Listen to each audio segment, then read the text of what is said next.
The operations that we've talked about so far, the read and write, always occur from the beginning of the file. Well, that's not always practical. If we're going to do a random access setup where we need to go into the middle of the file and read a record or add a number of records or replace information in a record in a file, and we don't have a nice database to work with or anything, we need a way of seeking our way back and forth. It's called seeking because the head on the disk drives would seek location. So we're going to do an Lseek, and it returns a long, and Lseek moves the current read-write location to anywhere within the open file. Obviously have to have a file already open. The offset in the Lseek call is the number of bytes to move the selector. Now when you first open a file, the selector is at the beginning of the file.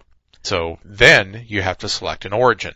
And the origin can be 0, that we're going to take an offset jump from the start of the file. If the origin is 1, we are going to move forward a number of bytes. And if you do a negative number with the 1, you will back up in the file from your current position. And then if you select a 2 for your origin, the number 2, that goes to the end of the file and runs backwards. So if you want to rewind a file, you've been running through it and you want to get back to the beginning of it, you can do a Lseek 00, and that will go from the start of the file 0 bytes. If you want to jump to the end of the file and be able to append to it, well then you do an offset of 0, origin of 2 from the end of the file. So you'll go out to the end of the file marker and move 0 positions, and now you're ready to add a new record.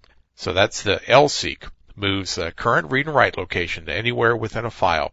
You probably won't have to use this very much because most people that are doing this kind of record handling work with databases now. They let the database take care of all the file handling and all of that sort of overhead for them.